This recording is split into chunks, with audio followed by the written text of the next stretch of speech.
क्या आप जानते हैं, दोपहर के वक्त, दोपहर 1 से 4 बजे के बीच हमारे दिमाग की अलर्टनेस खुद ब खुद गिर जाती है। यानी बिना थकान के भी हम में से ज्यादातर लोग इस वक्त सुस्ती, झपकी या नींद महसूस करते हैं। और ये कोई आलस नहीं, बल्कि हमारे दिमाग का नेचुरल प्रोग्राम है। साइंस क्या कहती है?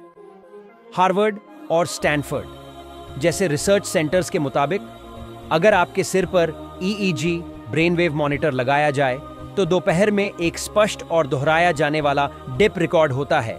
यानी एक ऐसा समय जब नींद आना एक जैविक बायोलॉजिकल जरूरत होती है। इसे ही कहते हैं आफ्टरनून सर्केडियन डिप, दोपहर से शाम के बीच।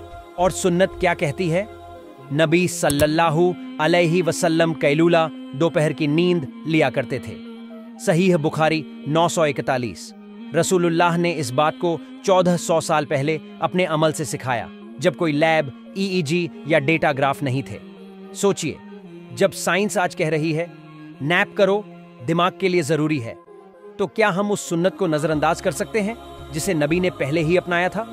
क्या हम दिन के उस हदिया, गिफ्टेड लम्हे को बर्बाद कर रहे हैं जो रूह और जिस्म दोनों के लिए राहत है? अमल करो और दूसरों को याद दिलाओ